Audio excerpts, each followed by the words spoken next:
Bushwhacks were some of the worst days I've ever had in the mountains, or life, really. Whereas Panther Mountain is totally opposite. It's a mountain on top of a crater. I think the weather challenges on this incident were particularly difficult. It was really the development of New York State. Catskills were responsible.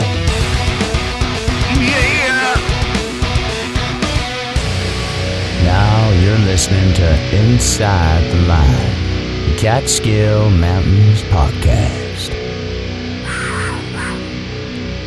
Begin. All right.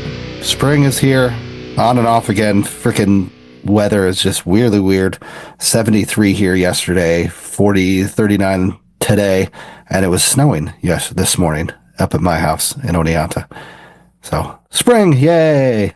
And then everybody's getting sick. You have any problem with snow in the spring? Lack of it. That's about it. I wish we had a lot more.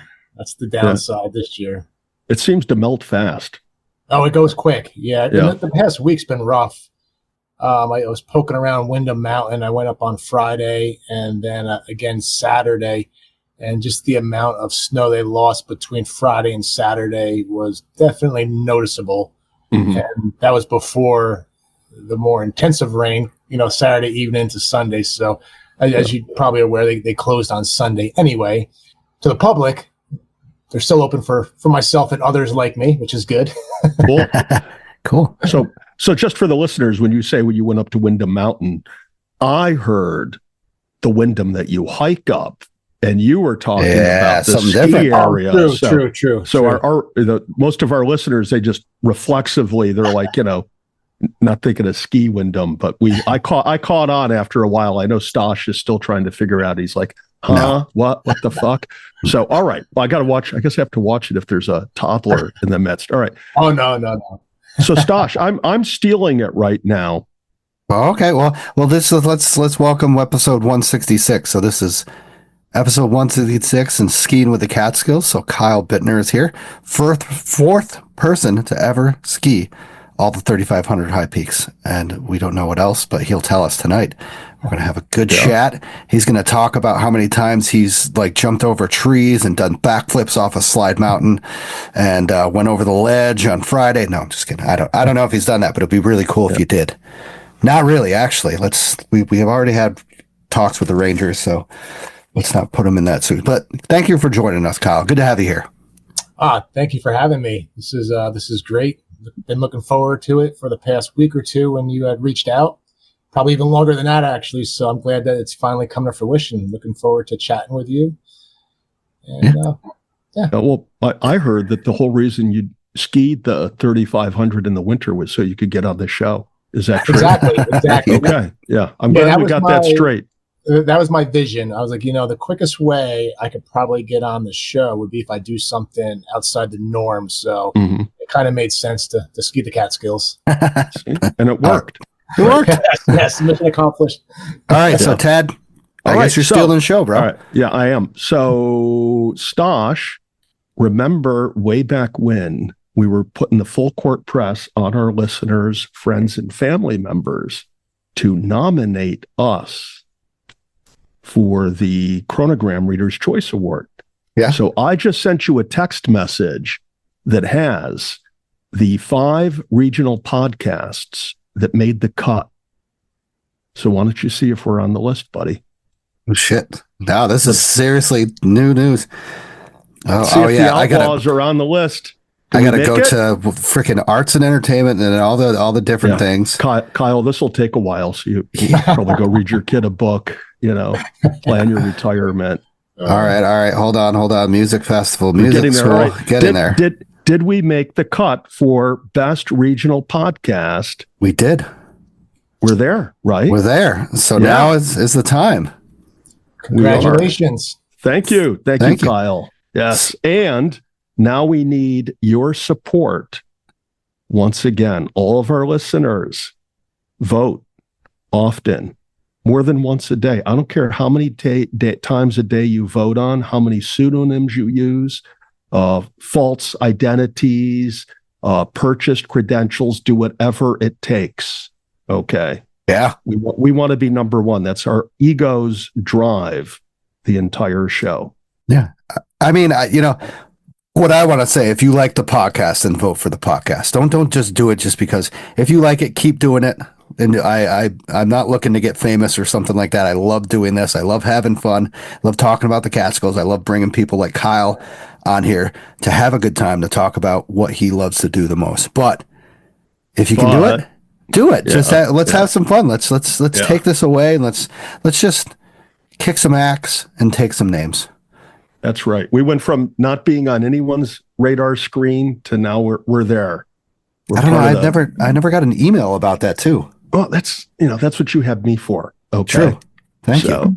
This is like the March Madness, bracket thing, right? That's Here we football. are, man. We need sponsors. Next year we need sponsors. We have the best sponsors. Don't do that. That's true. That's true. And tonight only, we have Kyle. So he's on. So, usually we have a bunch of stuff to go over, like some recent news stuff, but I found this information out on the Catskill Park Advisory Committee page, where every year, I think, it's every quarter, they get together, they talk about what's going on in the Catskills, they talk about big events that's going on in the Catskills. Each personal committee, basically it's the 3500 Club, New York, New Jersey Trail Conference, all of them are involved in this, and they basically give reports out what's going on. So this I got from the Catskill Park Advisory Committee from the Catskill Center, and it's showing us a glance at what happened in 2024. So this first part that I'm going to go over with is from the Catskill Center, Catskill Steward Program.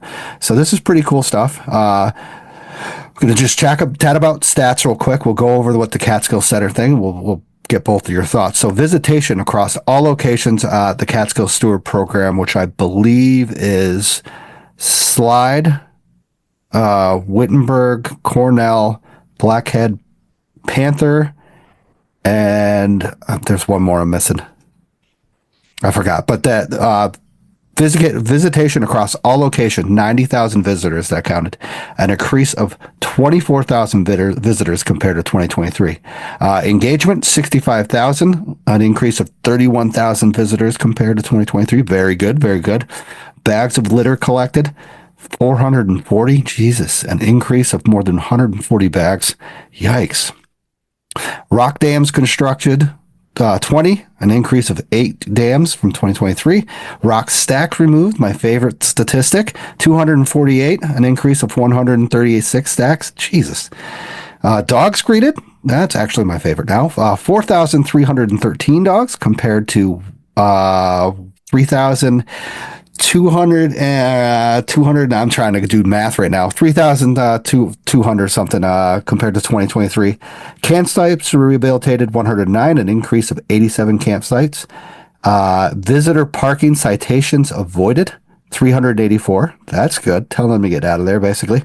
I do that in speeding tickets in a year. I mean, it's not impressive. I know, right? Yeah. When you have a Jeep, you can just drag the cop off road. He'll never catch you. That's my trick. Do you even hit above like 60 miles an hour in that thing? Yeah, sometimes. And then the wheels fall off. No. It's the tent blows off. The tent on top of it just blows away. Yeah. All right, let's get back to the statistics. All right, so I was wrong about that before, where they were at. So Peekamoose Blowhole visitation, 21,000 visitors, an increase of 206. Which is really not that bad. Let's just pump the brakes there. Okay. All right, Kyle. Yes. Peekamoose Blue Hole. Do you know where we are? Yes. What's that? Route 42? Yeah. And do you know where the Blue Hole swimming area is? Oh, yeah. Yeah. Now, can you imagine in a single year, 21,601 people visit that area? I forgot the permit length. The numbers per day. It's like 200, right? Well, at 200 a day, do they really even get to 21,601? I mean, they're not during the week. They're not getting a lot. Yeah. Right? It's primarily weekend distribution. So if it can't be over like 26 weeks, half a year. It's got to be something less than that, I'm going to assume. So if we knock it down to 18 weeks, what does that get us? That's 21.6 divided by 18. Just per week, that's 1,200 people per week. Let's assume 200 of them are during the week. That's 500 people on Saturday, 500 on Sunday. Huh. That's a lot of people, huh? Kyle's got his head bobbing up and down. You agreeing with me? I got to be honest, that is a lot of people for sure, especially in that area.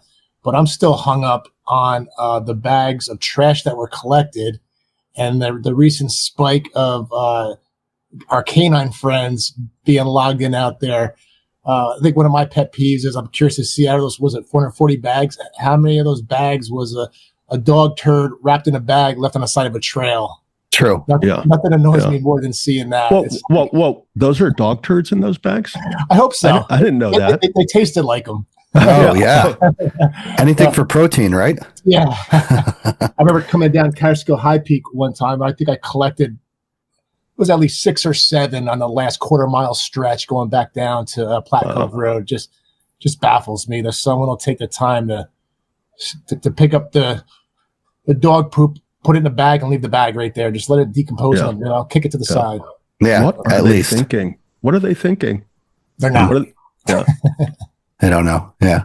Yeah, that's you're right, Tad. That's a lot, especially to that small vicinity with a parking area. I mean, they've expanded the parking area now that goes beyond, I think, 80 cars. They have the 3 different parking areas. So it's as if having more parking is going to help the situation. True. Right? It's just insane.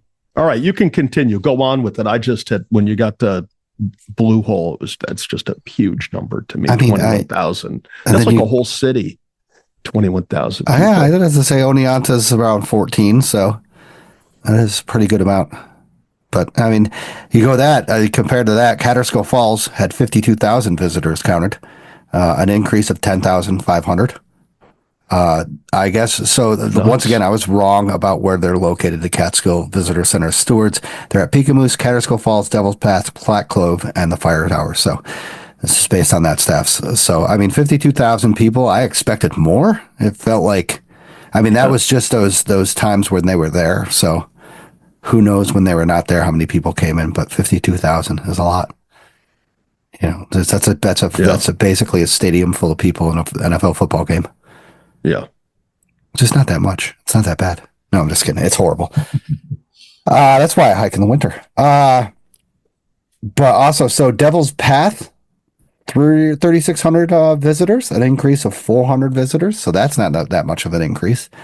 Platte Cove, beautiful little spot down there, 4,120 compared to an increase of 2,310 visitors. So that's a hell of an increase. Fire Towers, 3,177, an increase of 1,991 visitors compared to 2023. But you look at this, if that's spread over 5 fire towers, that's just a little bit more than 600 people per fire tower, and the Devil's Path gets 3,600. Yeah. Do you really? It just sounds like that number for the Devil's Path, 3,639. That sounds light, you know. I would think that the statistics on that were probably the people they run into. Everybody, not everybody does the full Devil's Path and runs into somebody. They might, be doing twin and then exit. So they exit before the person has gotten off, on and off. So, I mean, I guarantee with like a person on every single peak, they would probably be double that, because I go to twin at least 3 times in the summer because it's just absolutely stunning. And a bunch of people like frickin' Josh Reed or Jason Lang or something like that does it in frickin' 3 hours. It's freaking insane. And they could do it 6 times by the time I finish basically twin and Indian Head. So it's insane. Yeah, they probably didn't even count those people, the trail runners, because they went by too fast. They were just like, oh, was that a person? Like, holy shit. I want to know how long it takes Kyle to do the Devil's Path. You ever do it in a day? I have. I was you a trail runner? You a trail runner? I've not completed it yet. I have to do the Cranberry 50 and then the Prezi and Pemi. But I think I was definitely sub 10 for the Devil's Path, which I mean, it's just a phenomenal route. Yeah. I mean, you get everything there. It's just amazing. It is. That's Stosh. I'm pretty sure that's faster than your and my time doing the Devil's Path. I don't think we've done it under 10. I haven't done the full Devil's Path ever. No. I don't think I can. I don't nor, think nor I'll have I, bail. so that's why I'm pretty confident that Kyle has really whipped our ass on that one. I think, I could get the plateau, and then once I see going up Hunter, I'd probably just be like, screw this. Yeah. I think I'm going to go lay in that lake and just be done with it. But hey, well, so, I mean, that's pretty cool to see, but a lot of increases, after, with COVID and stuff like that, I always thought this would be going down, but apparently it's not. So, but once again, social media, the DEC is promoting the Fire Tower Challenge. A lot of places are promoting this, which is good. More visitors mean more money to the Catskills, more here and there. Hopefully people are doing their thing, but it looks like, like what Kyle said with those bags of litter that they've had to collect and, the campsites, everything's increased. I mean, to see an increase in the area, I think that you'd still see an increase in that stuff. But that's why these stewards are there teaching, hopefully giving education to these people that could pass it on again. Yeah. So, all things considered and all joking aside, with that intensity of visitation and assuming that a large percentage of those people are not as astute when it comes to backcountry, caretaking, and et cetera. The trails in the area are doing pretty good, all things considered, I think, for that much traffic.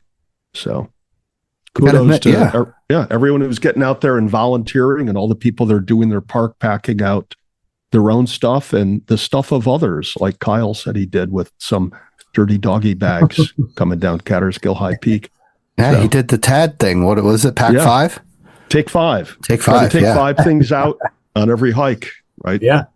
So I mean, just as long as once again we're teaching and preaching and stuff like that, it'll work. And then a lot of things got to come into play. Like once again, like improving our trails. Like the trails are doing pretty good. The places where it's getting wide, we're looking at it and stuff like that. Like they're doing that work over on Pecoy Notch and stuff like that. The Tajas Trail crew is doing that. We've gotten, of course, Catskill Falls and stuff like that. It takes a lot of work, and it's not easy. As we've talked with volunteers and people who actually do the job, it ain't freaking easy work. And people think, there should be a bridge built over the Neversink at the Slide Mountain Trailhead. I saw a post today on Instagram, and if there was a post on Insta about it, it's got to be happening. It's true. Yeah, it's true. 100%. Yeah, their truth filters are rigorous. Indeed. So I'm trying to pull up once again. I want to be like facts on this. Total hikers counted. So I think I doubled that part right there. The total hikers. Yeah. I think I doubled that. So, well, I mean, but visitor engagement then can't be 65. If your visitors across all locations is 90, and then you go down to Catskill at 52, those numbers seem to square. We can have our auditing and review department, tabulate all this and run it by the internal fact checkers and get out a detailed report with graphs. And it looks like I messed that up. But okay, so I'm going to go off of this that I have on here for the New York, New Jersey Trail Conference, because they did also a similar report on 2024. So they have 4 people based off of different locations. It looks like one of them is North Point, Burroughs Range, Giant Legend Panther, North Point, and Blackhead Range. So they have a bunch of people, 4 stewards that are based upon those locations, and these are the statistics. Total hikers counted, which once again, I guarantee they're not there 7 days a week. 14,000. Hikers dedicated assisted, 5,900. Backpackers counted 1,000. Hikers directed to other park locations, 317. And then it goes on. Lost hikers helped, 64. Injured hikers helped, 7. So that's the whole statistics. That's for all the ranges they covered. So it looks like of course, the area that they did the most work on was Giant Legend Panther. Almost 6,000 people. They engaged with 2,000 people. Backpackers counted 379. They helped 21 lost hikers and helped 4. The average high was 72 and the average low was 55. So North Point, 3,300 people, Blackhead Range, which I saw this statistic and I was like, oh, wow. Like I said, I don't think of course they're not everywhere at every time. Total hikers counted in the Blackhead Range, 1,500. So I guarantee that's the place to be if you want to be in the Catskills. I've come out of the trails over there quite a few times and been surprised how many cars are at the end of that road. I can't even say the parking area, at the end of that road, at 1, 2 o'clock, 3 o'clock in the afternoon. Yeah. So the hikers that you don't see. Yeah. Because you don't see them. You're just like, well, that's pretty crazy that, one time, like Jessica and I parked there and then we see we're parked all the way in the back, but we see 2 people on the trail. Yeah. So I guarantee once again, it's a lot of stuff. So big thanks to the trailhead stewards, to the people who do this and stuff like that, to volunteer and also, get paid to do this because it's not an easy job. I guarantee, being a search and rescue volunteer, you got to have confidence, especially when dealing with people who are inexperienced with these areas, especially Giant Legend Panther.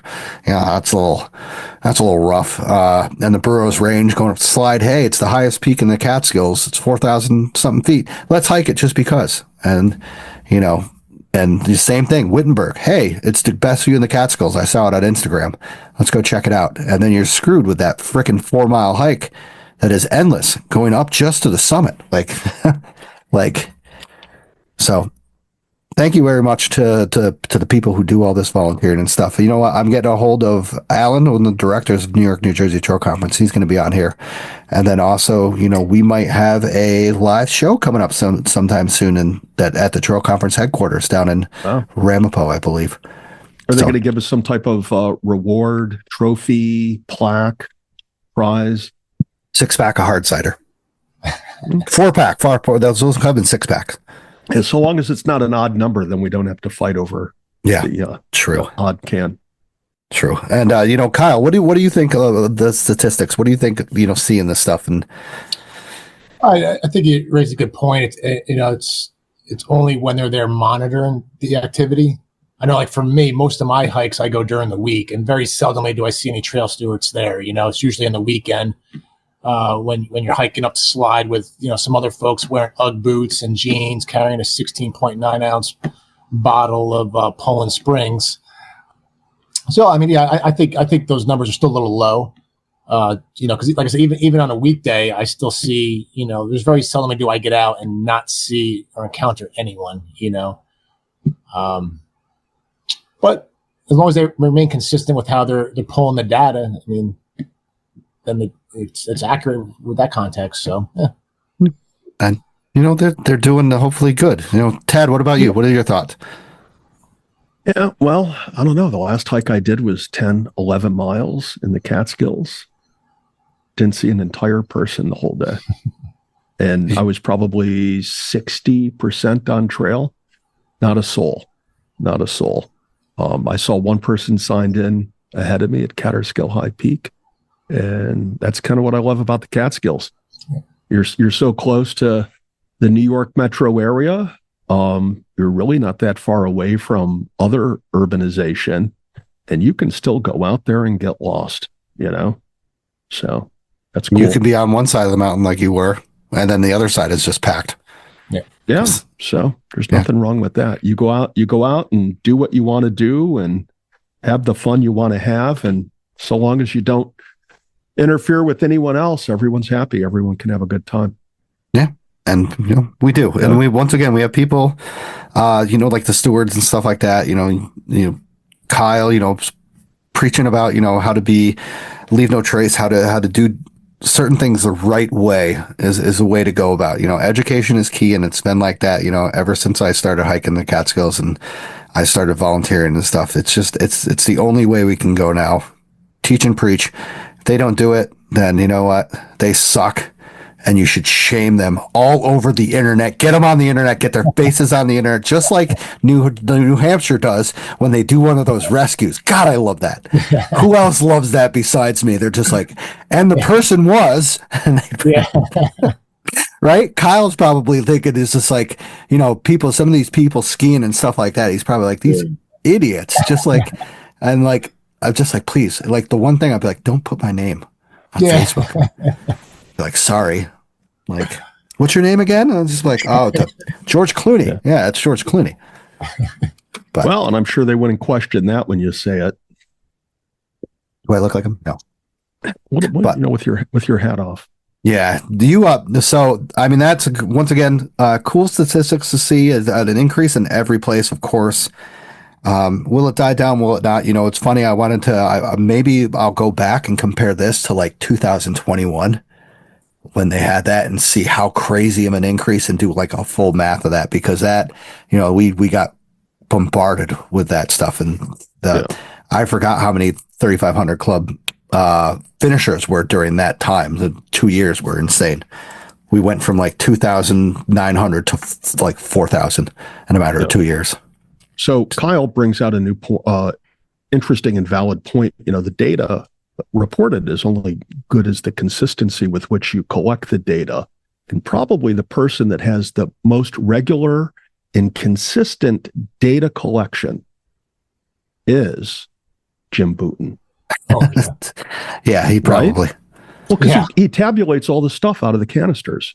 Yep. Oh, yeah, you're right, actually. And he reports it to the DEC. So we need to get Uncle Jim on the show to give us, he can obviously give us a lot of really, really interesting Catskill history, hiking lore and tales, as well as, the upward migration and the data over the last 2-3 decades or more.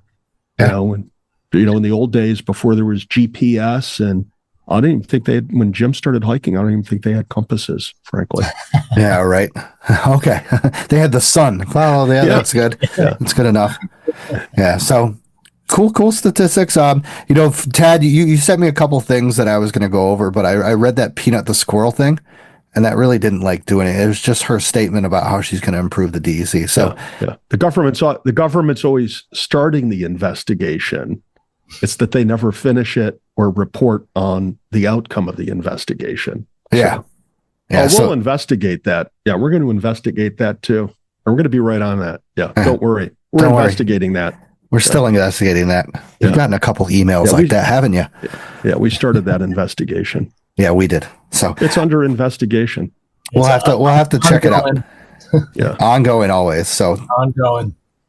So like apparently, like they said, they were getting things stricter with the DEC because of the Peanut the Squirrel incident, but I didn't find that to be like a valid information. It just was her statement when she accepted the position of her new job as a DEC office coordinator or something like that. So maybe I'll get a hold of her and she'll be on the show, the new DEC advisors. So we'll ask her about the investigation and she'll say, huh? What? Peanut? Who? Who? I had a couple of those last night. Yeah. All right. So that was short shooting the shit. So that's cool. Thank you once again, Kyle and Tad, for shooting the shit. Thank you to the monthly supporters, Chris Garvey and Jeff Jotz, Vicky Ferraro, Mikey S., John Kaminsky, Summit Seekers, Desert City Radio, Betsy A., Denise W., Tom H., Vanessa, Jim C., and Eric. Thank you guys very much for supporting the show. Now, I wanted to explain what this meant. There's 2 new members, Jim C. and Eric, that have joined the show. Supporting the show monthly as a member is basically you're just donating monthly to the show, and it's going to cover the cost of what we do for the show, and then everything else is going to be put back into the Catskill. So I'm trying to coordinate, which is it's going to be a lost cause. I think I've asked several people about maybe putting together some money from the show to donate to put up new trail signs, because we have all these places that you see with deteriorated wood trail signs that haven't been replaced for 30-40 years. Some are gone, some are just you can't even read them anymore. I was just like, I got this light. I was like, hey, let's take the money that we've had for the podcast and let's donate it to the DEC, specifically for getting these trail signs rehabilitated and put up. couple people are just like, this is definitely a lost cause. It's a bunch of stuff that you have to go through, hoops and pines, that it's just not, you can't just donate to this one thing. You got to donate to the whole DEC, and then it gets shifted off, and then it's a whole different thing. So I'm going to see if I can contact one more person. So, and then we'll see where we can get from there. But you got to admit, some of the signs that you come across are gone or deteriorated, or half of it's missing, or it's horrible information and it says like to the summit 4.5 and it's actually like 3.3.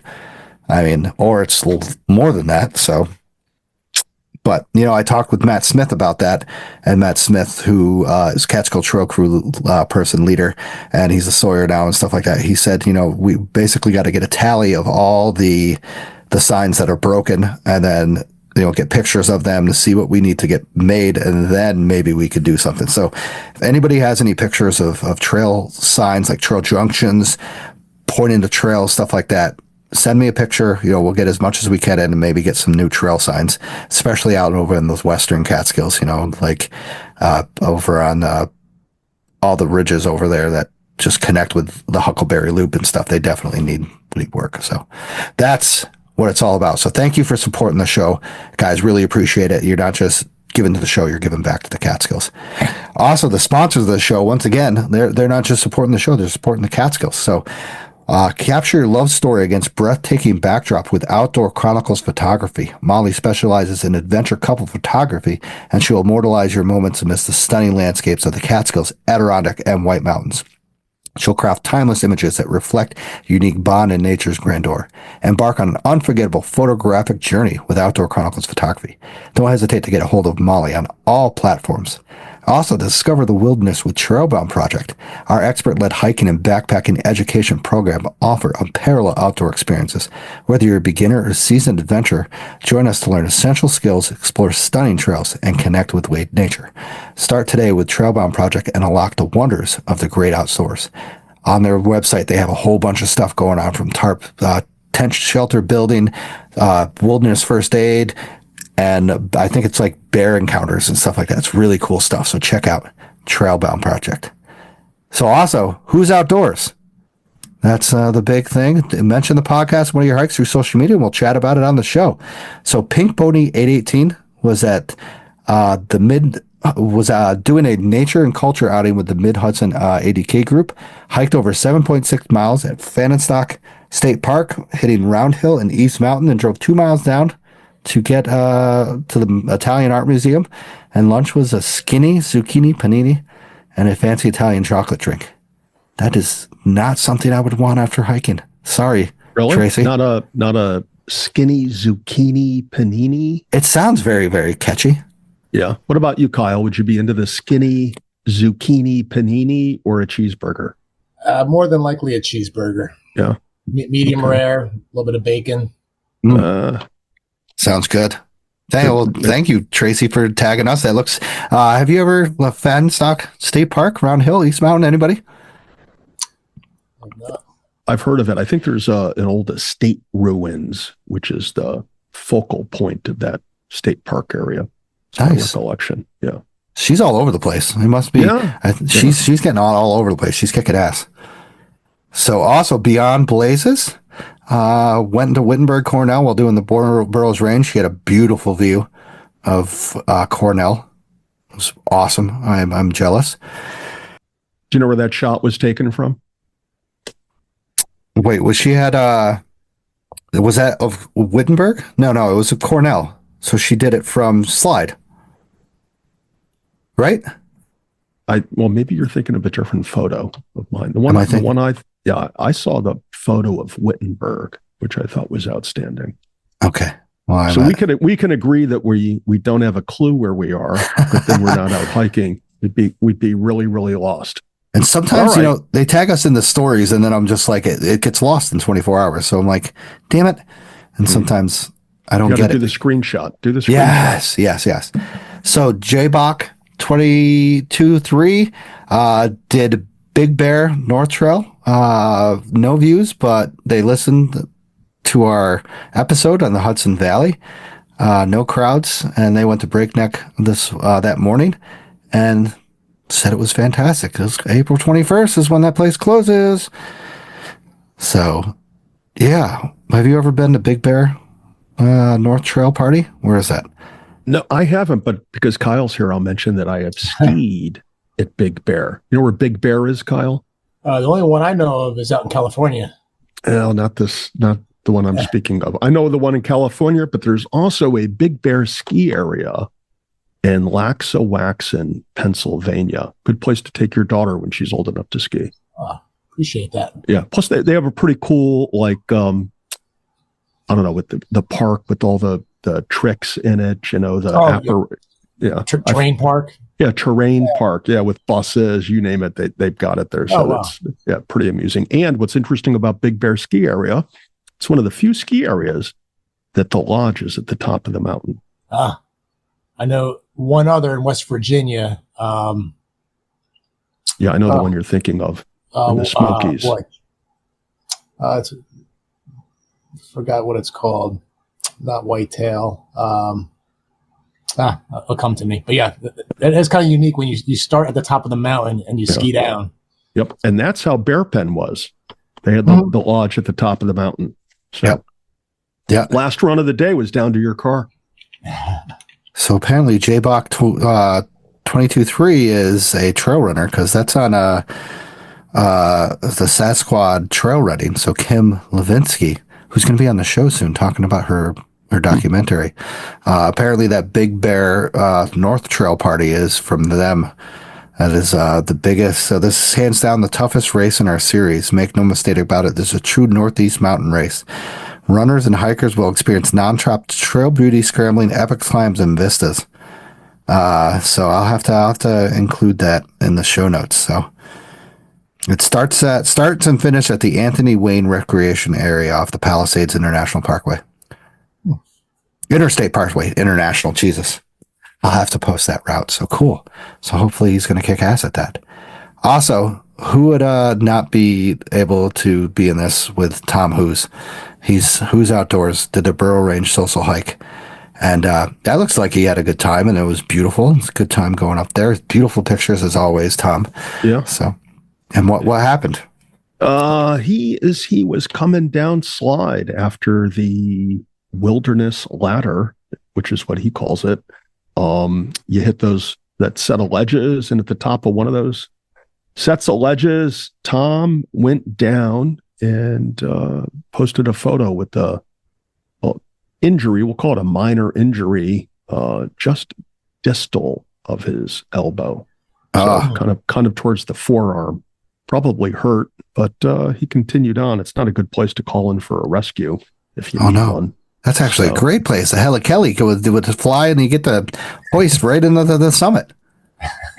Would that have to get you up to the summit then, right? It's right there. It's like not even a quarter of a mile. You're downhill from it.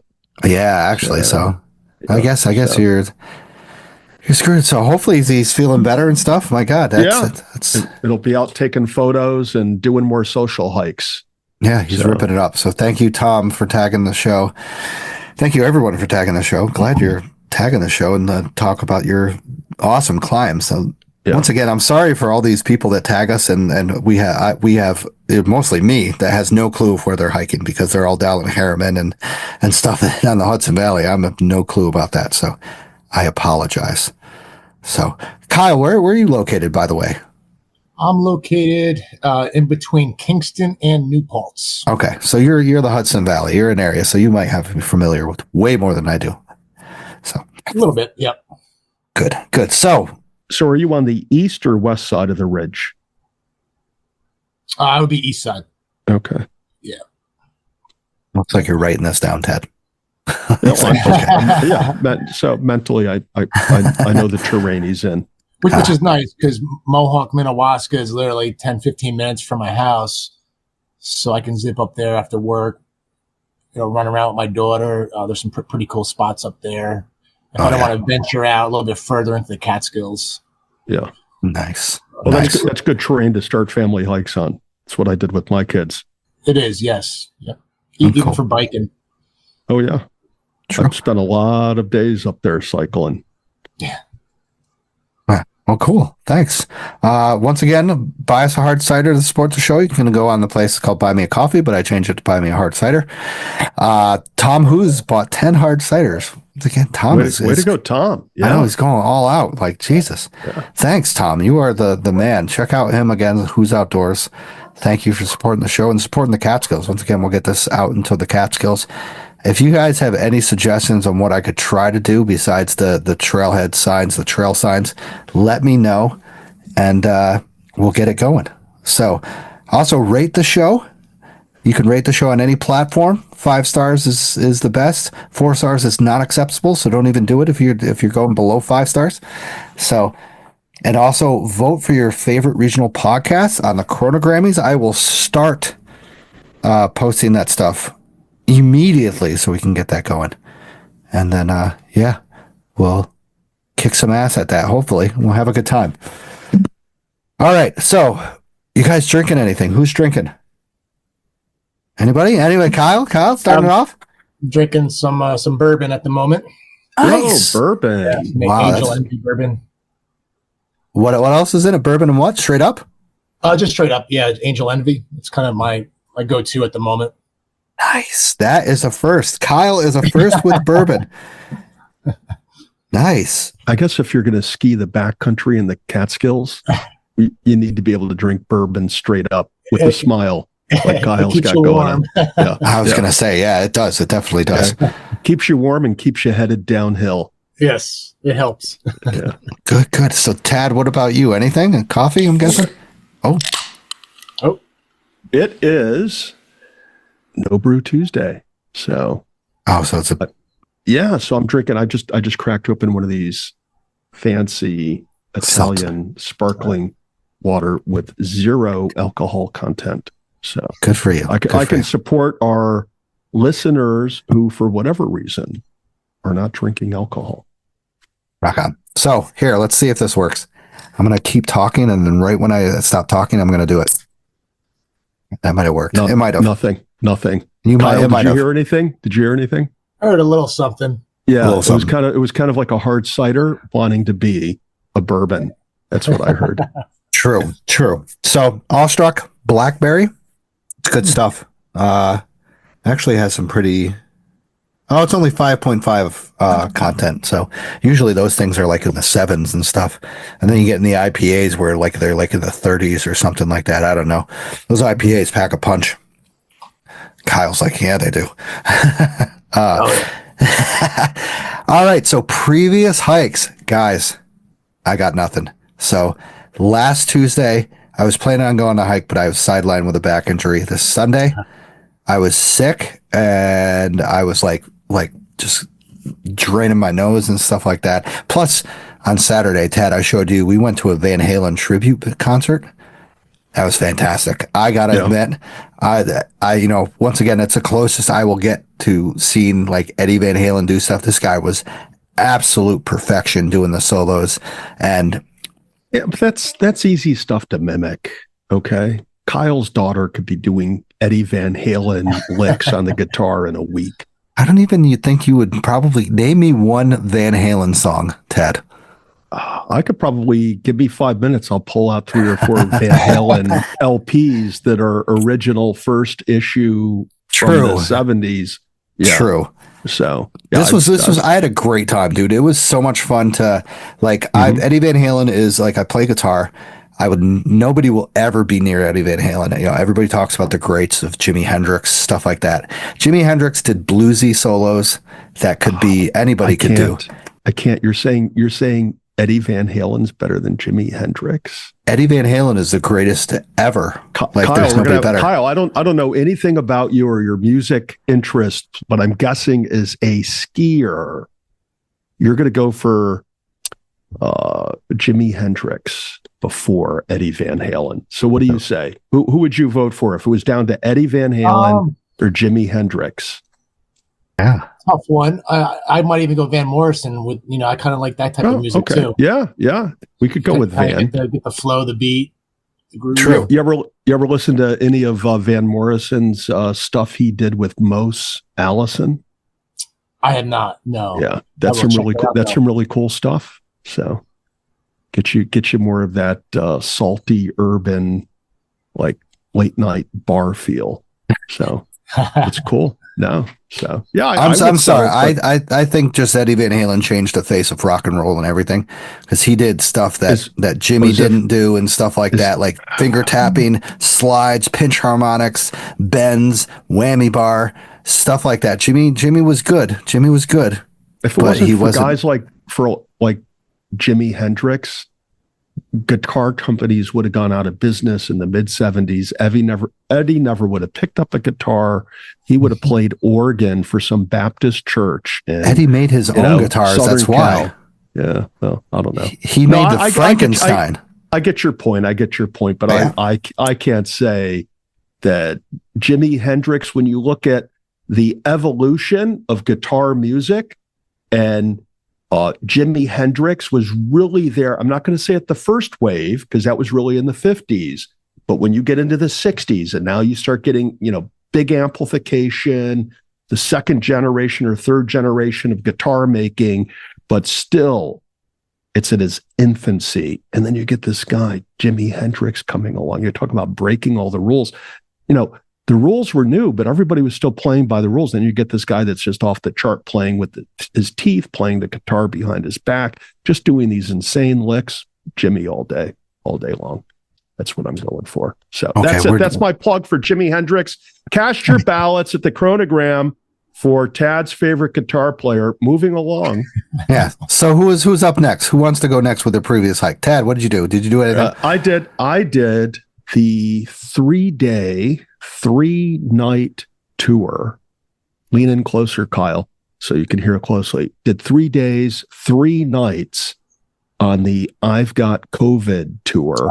So I think sometime between, late Friday night, early Saturday, I broke through that, upper stratosphere, got out of the COVID realm, did some housework, yard work, Saturday, Sunday, actually started doing some spring bicycle maintenance to get some bikes ready for the season. And I did no hiking last weekend. So, but I did COVID. It seemed like one bitch of a hike through Death Valley or something. Yeah, it's not fun.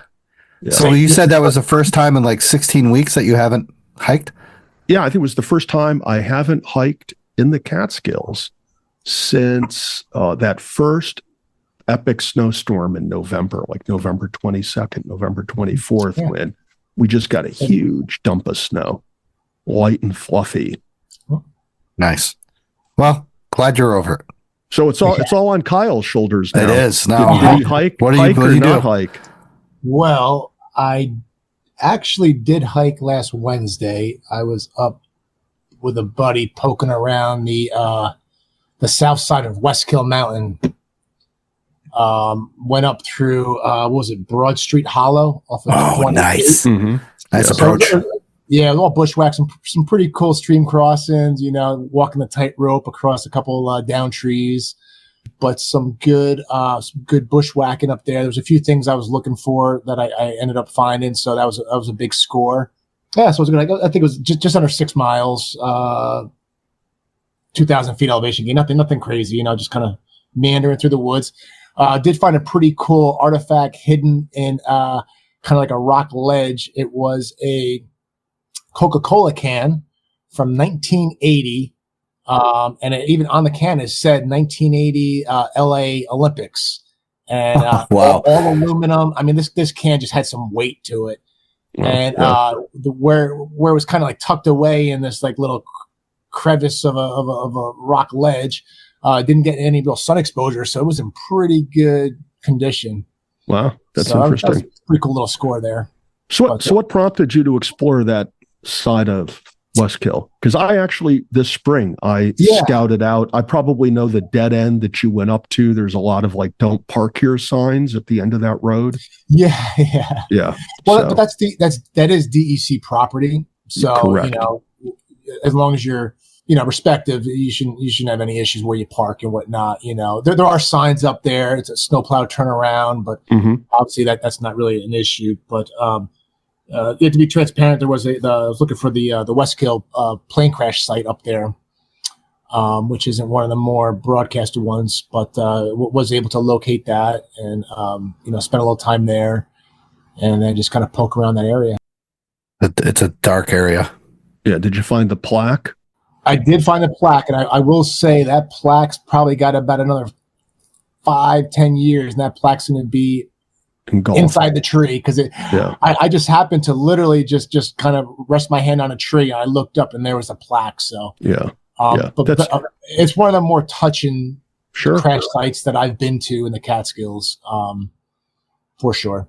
Yeah, well, as a skier, and as a father, I mean, this is a family that was heading up to Vermont to go skiing. I mean, you see the ski gear right there; it's still there. You can imagine how the excitement in that airplane. Everybody's going north from Virginia to go skiing, and then you hear the treetops. It's just the horror of all that. So that's a very sad, solemn place.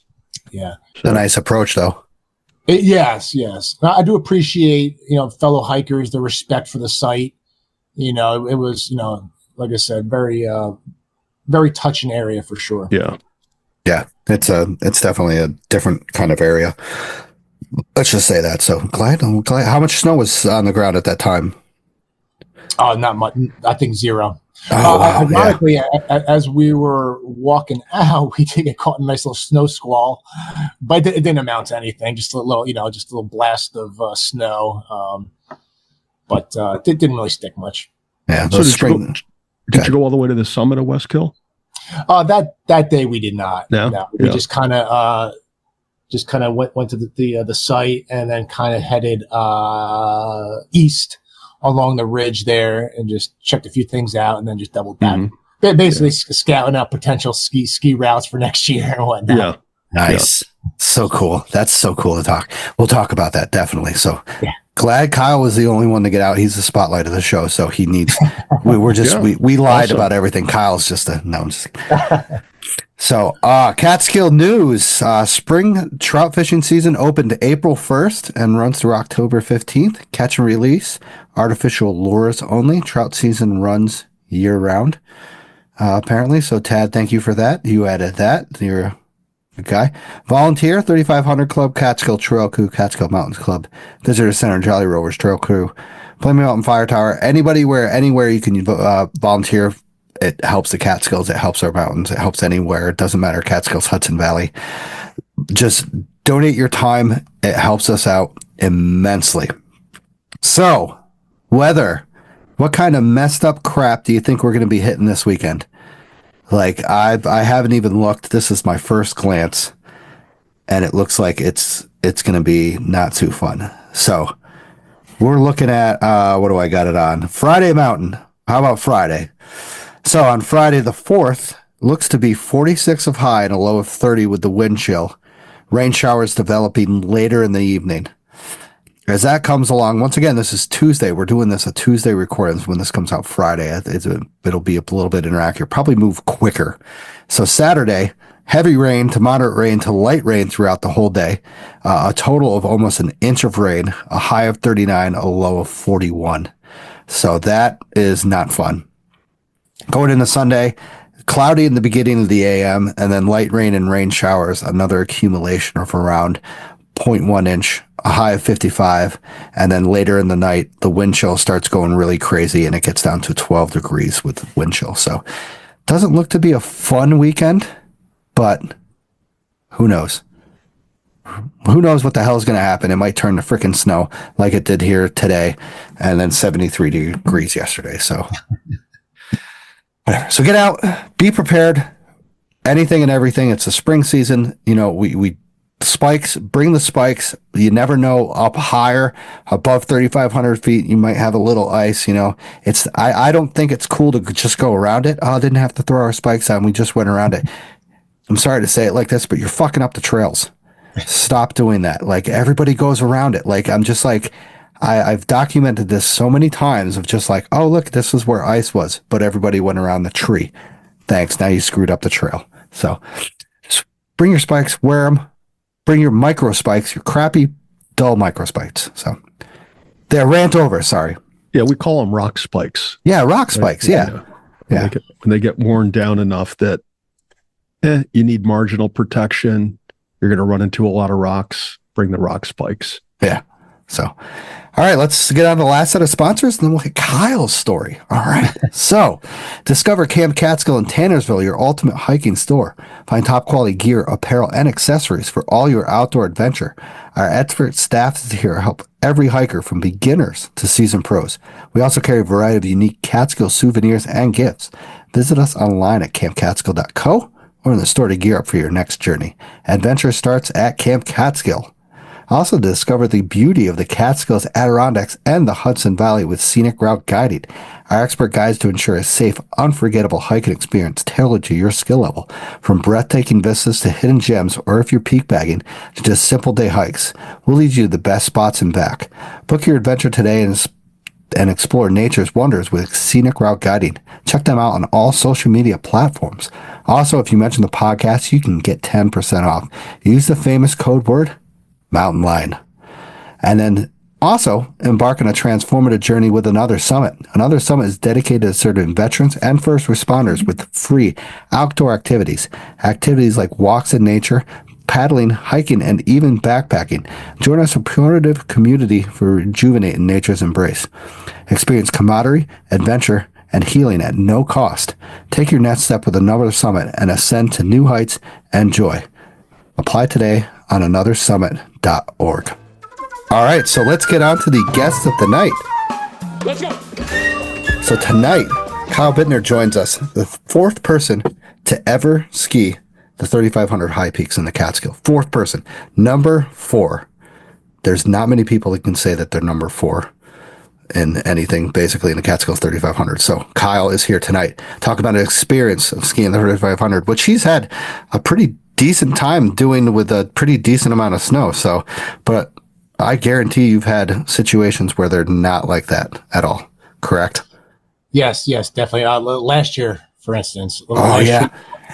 My first year of alpine touring, which I was pretty much stuck to doing so at the resorts, Wyndham Mountain Club, Hunter Mountain, did a lot up in Killington, Pico. Didn't have the great year I was hoping for. So my quest to ski the 3,500s were kind of pushed to this year. Rock on. But nonetheless, done. Yeah. Now, great year to do it, Yeah. Yes. Definitely way better than the previous year. So, yes, totally. So, Kyle, why don't you give a little background about yourself? Start with like the non-skiing, non-hiking. Maybe you can develop into that later. Yeah, absolutely. So, I'm actually born and raised in Kingston, New York. So, roughly, I don't know, what's that, 30, 60 minutes away from the main Catskill area. So, I joined the Marine Corps fresh out of high school. I spent 5 years in the Marine Corps. And then I got out of the Marine Corps. Actually, I got out of the Marine Corps April 30th, 2004, and I found myself back in Iraq on June 3rd, 2004, working for the government. I was providing services to the government, and I spent pretty much from 2004 till 2017 working and supporting the U.S. government overseas in various countries and locations. 2017 decided it was ready for some change, and I relocated from Virginia back up here to New York, and I've been up here ever since. Once COVID kind of hit and kind of changed the dynamic of social interacting and whatnot, that's when my wife and I kind of picked up hiking. We started getting out, exploring a little bit. Our first hike we did was actually Balsam Lake Mountain, probably still one of our favorite ones. I love the end of Balsam Lake Mountain. You kind of walk through that little pine forest, and then it just opens up. I just loved it. And we did it in the winter, which was even better because everything was just crusted in snow, ice. It was beautiful. Ballsy to take her out on a winter hike for her first hike ever. Oh, I had even a ballsier one for my daughter's first hike. So I do have a 3-year-old daughter, Skylar. She's an absolute savage. She's also been on every one of the Catskill high peaks on my back. Cool. So I'm looking forward to starting her journey of unassisted hikes. So she's unofficially a Catskill 3,500 member because, the law or the rules do state you have to kind of climb up and climb down on your own power. So catching a ride on me wasn't really, didn't meet that criteria.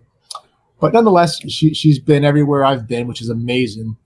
So my wife, Skylar, was literally 5 weeks old. And I was like, hey, what do you say we get back out there and do some hiking? And I had one of those little like Omni 360 like chest carriers. And I was like, let's do Hunter Mountain. It sounds like a great mountain to do. And for some reason, I decided to take my wife up Becker Hollow instead of Spruceton. Yikes! So that was a mistake, to say the least. When was the time of year, though? It would have been October, early November, because my daughter was born September 30th. So it was roughly, 4 to 5 weeks after that. So not only was my wife, 5 weeks post pregnancy, in my opinion, Becker Hollow is one of the more aggressive approaches to Hunter Mountain. Yeah. So nonetheless, it was an experience in more ways than none. So, but we got it done. We got up to the fire tower. I did bring my little stove, and I made us some little hot meal up there and drank some coffee, and then we ventured back down. So how long after that hike was it that the three of you went on your next hike together? Great question. I would have to go back and look. Mm-hmm. But ironically, I do think the next hike, I think it was actually Balsam Lake Mountain again. Because Nice. we kind of, just to reminisce and, because ironically, the first time my wife and I did Balsam Lake, unknown to us, my wife was actually pregnant at the time. Ah, Oh, So wow. that's kind of where it all started and kind of came back full circle and whatnot. So Balsam Lake Mountain, like I said, is definitely one of my favorite hikes in the Catskills. So Kyle, if you grew up in Kingston, did you do any Catskill hiking when you grew up? A little bit here and there. Back then, to be honest, it was just grab a backpack, throw some natty light or some bushes that you found laying around and go hike up there and just stay out of trouble and come on back. So, but nothing as organized as I'm kind of into now. Gotcha. I think I did do slide. Ashokan High Point.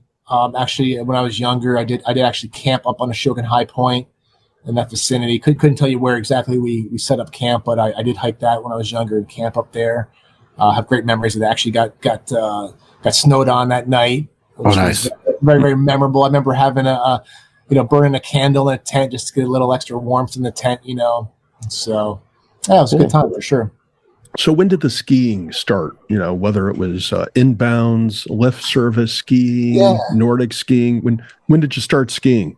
So I started when I was about 12 years old. My father had a cousin that lived just outside of Burlington, Vermont. And for whatever reason, they never had children. So one year they asked, hey, what do you think about, having Kyle come up, spending some time with us? So my parents were like, yeah, sure, that's great. Some time away from Kyle. Who doesn't want that? So they literally drove me up to Albany and threw me on a Greyhound bus. And I took a Greyhound bus into Burlington, and my cousins picked me up, brought me back to their amazing house in Essex Junction. It's an old, historic, built in 1800s, bed and breakfast house. And ironically, they both worked at Stowe Mountain as hosts. So basically, they kind of skied around the mountain, answered skiers' questions, provided directions, things along those lines. So my first experience, or my first time skiing, was actually at Stowe, Vermont, which is a pretty good northeast mountain have as your first time ski resort. So I didn't annoy my cousins enough, and they invited me back the next year after. Eventually, I was of driving age, and I continued the tradition up until I went into the Marine Corps. And my father's cousin, he was a phenomenal skier. I mean, old school, tight, parallel. He retired from IBM, so he did a little traveling around the world. So he skied in France, obviously Vermont, Northeast, but just a phenomenal skier. So he basically taught me how to ski, and it had a huge impact on my ski style as I kind of grew up and whatnot. Mm-hmm. Then I had mentioned I joined the Marine Corps, so I got stationed actually in the desert out in 29 Palms, and we were doing a training exercise up in Northern California. The Marine Corps has a mountain warfare training center up in Bridgeport, California, just outside of Lake Tahoe. So my battalion got sent up there to do cold weather training, and they found out that I had a skiing background. So I was selected to go become a scout skier in the Marine Corps. Okay. Wow. Wow. Probably one of the coolest opportunities I had in the Marine Corps as far as training goes, experience, memories, and whatnot.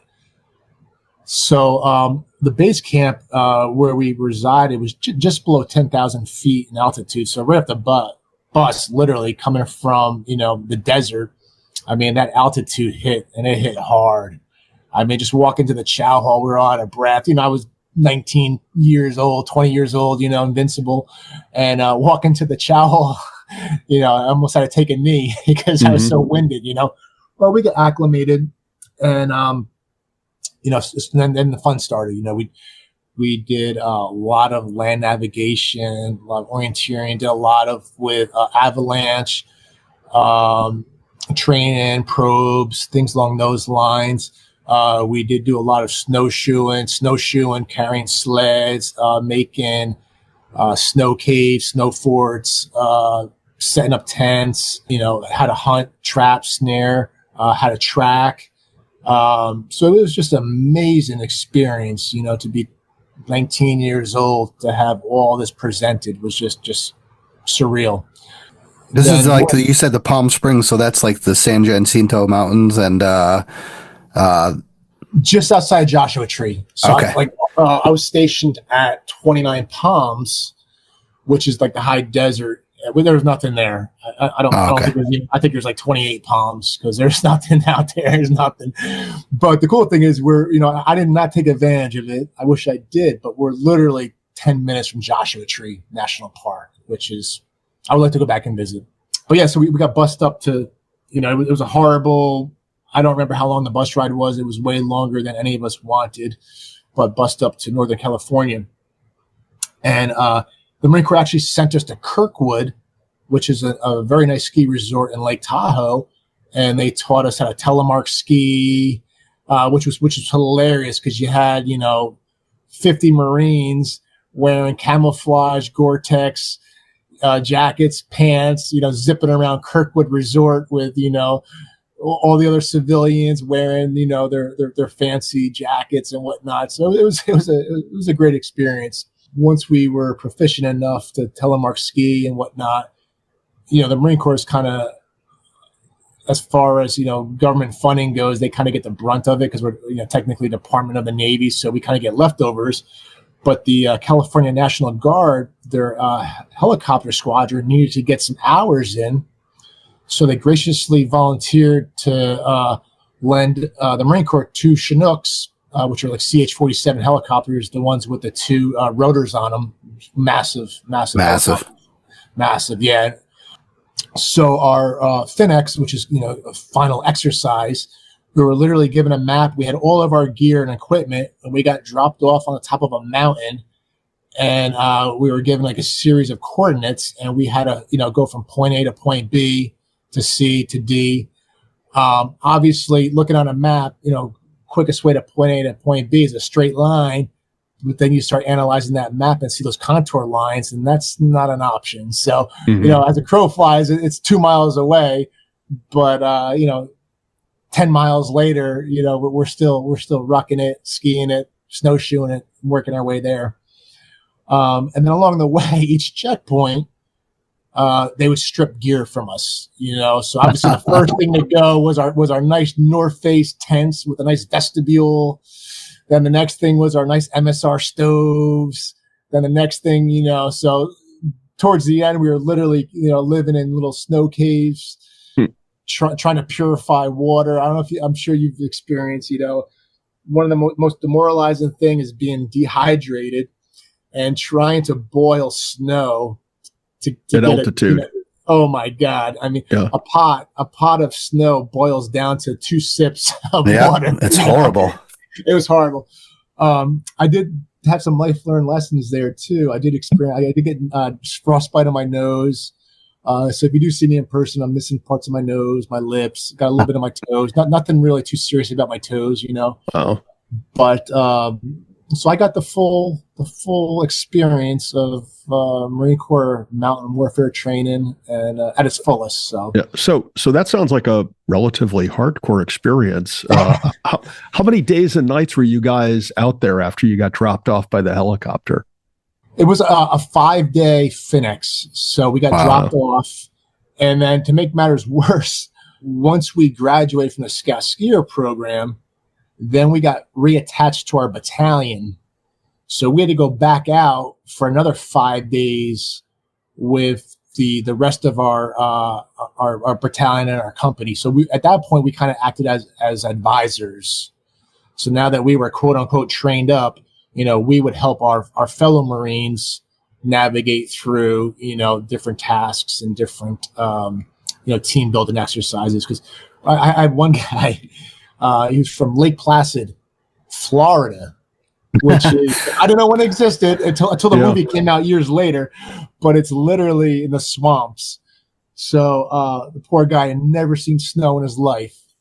And not only was he exposed to snow, he was exposed to altitude, exposed to adverse climate conditions, so it was a team bonding experience for sure. So I have 2 questions. Did anybody suffer from altitude sickness? We did not. To my knowledge, none of us Scout skiers had Haas, none of that. A few of us did get frostbite for sure. And I was on the lesser severity. I mean, I did lose parts of my nose, but I mean, a couple other folks were a little bit more severe for sure. So you said scout skiing. What is that? A scout skiing for the Marines? What does that involve? Is it basically everything you just advised, or are you like, what's the process? So the Marine Corps, you have your primary MOS. So I was infantry, so I was an 03. And then I happened to be a tow gunner and then a machine gunner. So I was an 0352 and 0331. And then if you go to certain schools in the Marine Corps, you can get a secondary MOS or job specialty. So going to mountain warfare training, you do not necessarily get another designator to your military occupation. You just kind of get that school on your record that you went to and attended it. For the Scout skiers, it was a separate designation. So I forgot what the designation was, 85, 40 something. I forgot what the designator was. But basically, it just stated that I did go to a secondary school that I can claim the title of Scout skier. And the Marine Corps also has a summer version of that. They have assault climbers, mountain assault climbers, as well. So they have the cold weather one, and then also the normal assault climber package you can go to as well. Interesting. Wow. Yeah. Unbelievable. That's very cool. I had no clue about this. So this is just like, holy shit. Kyle's way beyond that. So you have some pretty hardcore skiing pedigree that was your base coming out of high school, your military training. And then roughly, I take 20 years passes before you start skiing the Catskills. Or are you doing other skiing during that period of time? I was a partier that liked to ski at ski resorts. Nice. Downhill alpine. Downhill alpine. Yeah. You'd wake up around 10:30, go stand in the lift line, make a few runs. Actually, I was the opposite. You didn't even have skis. You didn't sleep. Just had the ski boots. You stayed at the bar, right? Yeah. My skis are outside, but I got frostbite 20 years ago. I don't ski anymore. So tell us the story. Well, ironically, I was living I was working in the U.S. Embassy in Seoul, Korea. And I did make friends with some other government employees at the embassy, and they organized a ski trip to Austria. So we flew from Korea to Frankfurt, Germany, where we picked up a few other government folks at the consulate there in Frankfurt. We spent the night in Frankfurt, and then we got one of those, Mercedes Sprinter vans, loaded it up, and we headed to Austria, and which was just amazing. We got to Austria, and we skied St. Anton's, Kitzbühel. I mean, I forgot some of the other mountains that we skied over there. It was my first time I ever skied where they actually had avalanche lights flashing. I think every night we get like a foot and a half of snow. So over there, avalanches, it's part of life. First time I ever got vertigo. I remember getting off the lift and started to ski. It was complete whiteout. And only thing I could see was literally the bindings on my skis and my boots. Didn't know where I was going, and it was pretty freaky. But the fog lifted, and then it was amazing. But back to ski après, I'm kind of the opposite. I like to kind of ski first thing in the morning, make it to lunch, then go in, have a few drinks, and then kind of call it a day. That's kind of my MO. I don't like to, just for responsibility purposes, I don't think alcohol and skiing go hand in hand in most cases. A lot can go wrong, not just for yourself, but for others. And to be honest, it may not be my doing. There are some folks that, are not all on the same levels, and you could easily get hit by somebody, So, I do take skiing, pretty seriously with regards to that for injury prevention and just, being a good human being. So you end up back in the States in 2023, 24. Did you do any backcountry skiing in the Catskills? No, I did not. No, to be honest, it was all resort skiing. The 1 year I was working, I would routinely deploy to Iraq, Afghanistan, and a few other countries. So the 1 year I kind of timed my deployments, and I took off, I think, from like December to like April. And that year I bought back then it was, there was no Epic Pass. It was a Hunter Mountain Season Pass. So I bought a Hunter Mountain Season Pass, and I think I skied like 60 some days up at Hunter. Obviously not full days, but nonetheless, I did ski 60 some days up there. Then I kind of took a sabbatical. I ended up moving down to Virginia. And there's not much going on in Virginia as far as downhill skiing. We had a few spots down in Pennsylvania, but the chair ride up took longer than the ski ride down. So at that point, I ended up picking up snowboarding because I was like, I was just so bored. I got tired of sitting on these chairlifts to take 8 turns down, and I'm down. So I kind of picked up snowboarding and did that for a little bit. But then when I relocated back up to New York in 2017, that's when I got reacquainted with, skiing, the Catskills, Vermont, and whatnot. So when is it then that you step out into the backcountry and start backcountry skiing in the Northeast? December 18th, 2024. Wow, you gotta be kidding me. Well, so every winter, my wife and I, we try to take our daughter. We'll go up to Lake Placid, spend a few nights. Then we'll take the ferry over to Burlington, spend a few nights. Well, 2024, we did it the opposite. We went to Burlington first, and we did some great snowshoeing. We snowshoed camels. Was a camelback. Camel's Hump? Camel's Hump, thank you. Camel's Hump, just outside of Bolton Valley. Love that. It was great. Complete whiteout. To be honest, that's kind of like a lollipop hike. How we were attempting to do it. We summited Camel's Hump, and I'm not kidding, it was complete whiteout. I had my baby, my daughter on my back, and our little Osprey pack with the cocoon. My wife on the snowshoes, I was on the snowshoes, and we got to the summit. This insane wind, zero visibility, and up there, from what I remember, there were really no trees, no trail markers. In a normal environment, you could see where you're going. I remember taking my phone out, trying to cross-reference, get a bearing. I'm like, you know what? It's too cold, too windy. Let's just backtrack. So we were literally 800 feet from missing the route back down.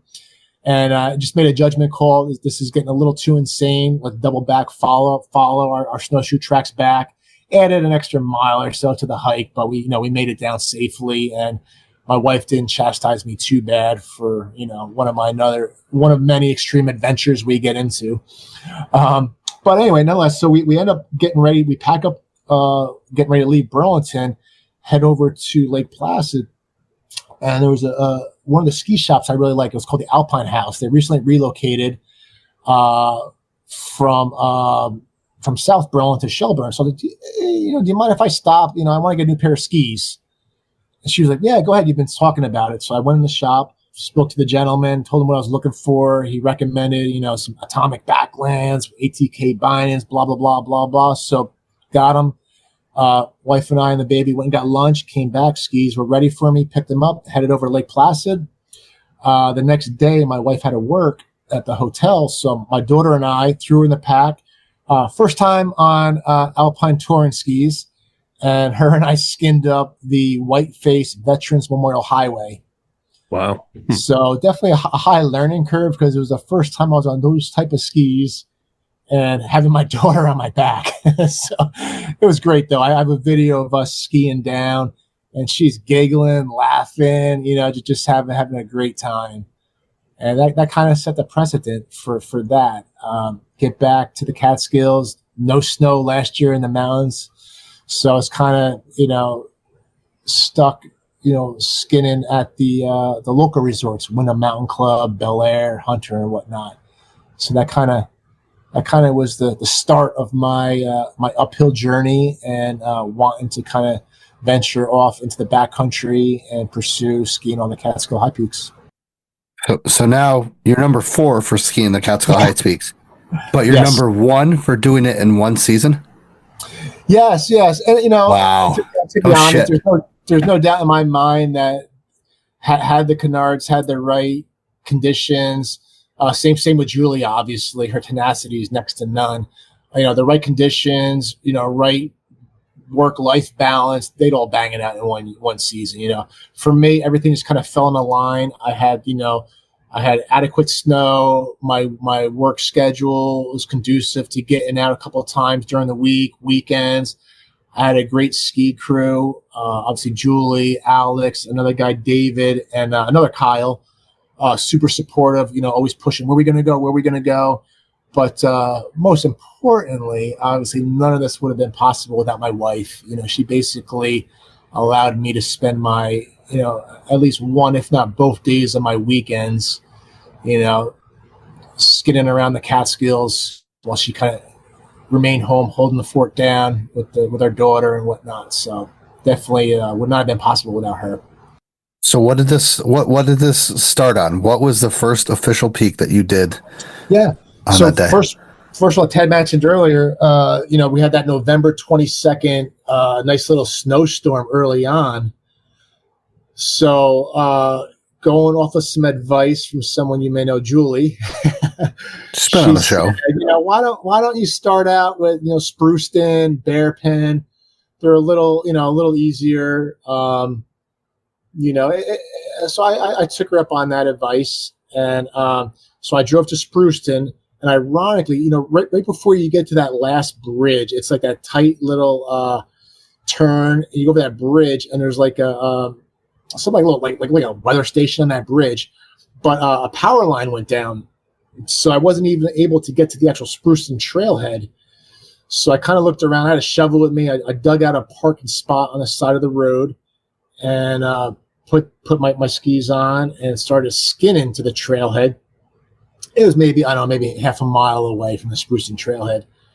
And then, when you get there, you have a choice. You can go clockwise, head up towards Rusk and Hunter, or you go counterclockwise and you can head towards Southwest Hunter or even Westkill for that matter and come around that way. So, being a thick-headed Marine, I'm like, well, let me go the hard way. So technically my first peak I summited was Southwest Hunter. So that was a fun one. And my first experience, kind of backcountry skiing down Southwest Hunter, that was fun for sure. Very humbling. very tight, confined turns, if you even want to call it that. Did you go from the summit and then go to like the Devil's Path from the summit? Like you took I'm guessing straight north from the canister all the way to the trailhead? No, I ended up skiing back down the way I came. Oh, wow. So the way I cut off from Devil's Path, along that long traverse, I ended up skiing back that same way. Okay. Because I was by myself. It was my first time back there. I'm still trying to, learn this and kind of understand my limitations and capabilities. So I ended up. Here's a guy who dropped off on a Chinook at 10,000 feet, saying, "I'm trying to learn my capabilities on Catskills." 23, 24 years old. I got to be a little bit more humble. True. I don't want to be a liability. I don't want to be like we mentioned earlier, having my face blasted on social media for being that guy. They got stuck and had to call search and rescue. So. Yeah, Kyle Bittner was up on Southwest Hunter, has got his ski stuck on a tree and flipped around. Exactly. Wow. So, I leave Southwest Hunter, make my way up to Hunter Fire Tower, and then ski back down to the Spruce Trail, and make my way back to the vehicle. It was great. Met a few other folks out there during that day. Met a buddy, John. He was a split boarder, which is like a snowboard that kind of comes apart, and you kind of put them on as your feet kind of act like skis so you could ski up. And then when you get to the top and you want to ski down or snowboard down, you put the board back together and you hop in it like you're snowboarding. So, wow. Yeah, it was cool. So Kyle, the gear that you were using is the gear that you bought at the Alpine House up in Vermont. Yes. I take it. Was that gear that was the most suitable gear for doing the type of skiing that you did this past winter in the Catskills, or was this gear that was more suited for like inbound skinning and touring skiing at a ski area? The setup I got was more tailored towards the backcountry setup. Gotcha. And less tailored towards the resort uphill. Mm-hmm. Really lightweight. My skis are wood core, 180 centimeters, 100 underfoot. We call it tech bindings. There's different manufacturers that make bindings that are more suited for uphill resort. Marker makes a great pair, Solomon, Atomic. But the ones I had were more oriented towards like the true backcountry, super lightweight. So you had this in your mind when you walked in that ski shop that you were going to do some tight backcountry uphill skinning and tight turns or no turns coming downhill, right? I did. However, what I encountered was not what I envisioned. Yeah. So tell us about that. Because I've done a ton of skiing in my lifetime, and I've skied all over out west, all over in the Northeast. Sure. And every now and then I find myself fantasizing about doing what you and Julie and others had done, right? On the one hand, on the other hand, I say to myself, God, it's got to be one hellish of an experience, like going down some of these rock chutes with like there's no place to turn at the bottom. You're just going to hit a tree or something. I mean, so what as you're getting into this, you told us about Southwest Hunter. What's going through your mind? Are you thinking this is as fun as you thought it was going to be? It's funner than you thought it is, or when is this going to get fun? What's going through your head? I think my definition of fun slightly changed as I kind of got more into it.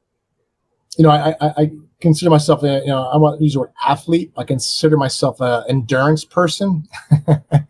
I like doing longer, more challenging tasks. So for me, backcountry skiing was just like, oh, that makes sense. Let's do it. Once I realized what I was getting myself into, it's not where you look in the backcountry skiing videos where, nice wide open turns, skiing bowls, going off of cliffs. Unfortunately, that's hard to come by in the Catskills. I was literally skiing up and down the Devil's Path, the Burroughs Range, a lot of the trails that other folks hike and snowshoe on, I was skiing on. So to your point, yeah, the ability to turn quick, it's challenging for sure. Majority of the time, I left my skins on. We use skins. Obviously, it's basically like a moleskin, synthetic skin that we put on the bottom of our skis. It sticks to the bottom of our skis, so when we glide forward, there's less resistance. When we pull back, the resistance from the mohair, the skin, kind of like scales of a fish, will help add friction to the snow and allow us to kind of carry ourselves up the mountain. I learned quickly that leaving those on also does add a little bit of friction on the downhill. So it'll actually slow me down a little bit. The downside is, when you do leave the skins on, you don't have as much of your edge exposed. So your ability to carve is kind of reduced. But in most cases, it wasn't really a factor because I was just trying to fit myself between various trees. It was a lot of unweight in my skis. There'd be a lot of times where I'd come through like a rock garden where all my weight would be on my left ski momentarily, right ski kind of coasting over. Then I have to quick transition to navigate another set of rocks. So that's what kind of drew me to it, because it's constant problem solving, constant being in the moment, constant thinking, looking ahead, scouting your next move. So it's just 5, 6, 7, 8 hours in the woods of just problem solving, which I really enjoy. Sounds like a Marine. Yeah. So I last tele skied in, I'm going to say 94, 95. I did a lot of tele skiing. Prior to that, I did a ton of alpine skiing, mainly competitive mogul skiing for years. And I look at you guys doing what you do in the Catskills, and I say to myself, because I've never skied with these technical alpine touring skis, which I understand are easier to go uphill than tele skis, because you get better heel lifting and less resistance at the toe on the one hand. But when you talk about all of your weight on one leg and shifting it to the other leg and trying to be able to turn shiftly and pivoting, to me, that's what tele skiing was all about. You just drop you pull up on one knee, you drop the other knee, and that turn is with your weight shift. It all just happens at once. Did you ever want to go back to tele skiing and do this, or did you find this newer gear is better suited? So ironically, I was implementing some telemark techniques throughout my journey. Because just like telemark skis, the only main difference is, the pivot point is at the end of the boot for both, but there is no flex like you have on a telemark boot. So I did find, though, if I did drop my knee, as if I were telemark skiing, I would get a lot better glide on the downhill. So I would implement that a lot. Actually, it's funny, if you look at my backcountry boots, you could see on my on the toe piece where my boot would always hit my binding, and it's kind of like a big divot dug out for me dropping my knee to kind of emulate the telemark turn. Mm-hmm. So your gear is meant to have your heels locked in going downhill, isn't it? Going downhill it is, but full transparency, very seldomly did I ever fully lock in on the way down. Yeah. Obviously, like Balsam Lake Mountain, yes. Bear Pen, yes. Hunter Mountain, yes. As far as the 3500s go, not many more did I actually take the skins off, rotate the bindings, and lock in. Some of the other peaks below 3500, like Round Top, Lion's Head, there's a lot better backcountry skiing there than there is at the 3500 peaks per se. Yeah, because the terrain, it's more open. There's fewer trees. More open, yeah. Less. The pitch is less. It's more traditional backcountry skiing. So what length ski were you on? For the 3500s, I skied on the same ski, same setup for the entire journey. I was on Atomic Backlands. They're 180 centimeters, 100 underfoot. And in retrospect, I have no clue what that is. Wanted a shorter ski, a 165. Since then, I have purchased another version of the Backland, but wider, 109 underfoot. I purchased that at, I think it was, what is it? I think that's 176. So I did go shorter. And then I have another pair of DPS skis that are in that range too, sub 180 centimeter range. Yeah, definitely for the peaks, you definitely want something shorter, more maneuverable. I wouldn't go any narrower than 100 underfoot for those. I think for me, I could get a 170, 103 underfoot. I think that would be good for the Catskills for my size, my weight, my skier type. So let's hear your numbers. How tall are you?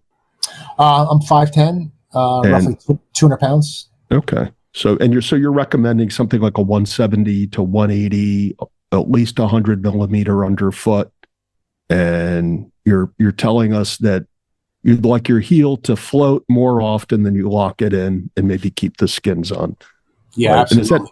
And is that essentially what you learned about your gear setup for skiing the 3,500 in the Catskills? Absolutely. Yeah. It was a quick learning experience too. Like once I got away from, your more mainstream, like Balsam Lake, Hunter Mountain, and kind of get into the more tighter, more technical areas, you really had to adapt to the terrain because there's just no way that you can take the skins off, lock in, and ski down from Westkill on the Devil's Path. It's just maybe with 5 feet of snow you can pull it off, but not the conditions we were encountering this winter. Yeah, well, I think one of the problems is, even though we looked around this winter and we had a ton of snow cover this winter, for the most part, you're still dealing with a ton of hidden obstacles, fallen trees and rocks under the snow that you don't see until you get caught on them, and then it whips you around. 100%. Yeah, you're nodding your head up and down. Did that happen quite often? Yeah, absolutely. I definitely learned to be very light on my feet. I spoke about a little while ago where you kind of weight in one ski versus the other. I mean, as soon as you feel a ski grabbing on a rock, or they call sharks, like little piece of a rock sticking out. You don't see it, but it grabs you. You got to be quick to unweight that ski, put the weight on the other ski so you can glide over. Otherwise, to your point, you're going to get caught. You're going to spin out, and then hopefully you're in an area where you could do a nice snow angel versus getting wrapped around a tree or over a cliff. So how many tree hits were there? I was very fortunate. Fortunate. I did not sustain any issues this year. We did have one person in our crew did take one hospital trip. Ooh, shoulder? No, ironically, knee to the chin. Okay. Had to get a couple stitches. But handled it like a boss. You know what I mean? Just literally ate it. And it was a long day. At that point, we were on our way down. This was our second peak we had summited. Totally different area in the Catskills. We kind of left one area of the Catskills, went to another. At this point, we were not skiing 3,500s. We were legit looking for a good skiable terrain. Julie was with us, obviously.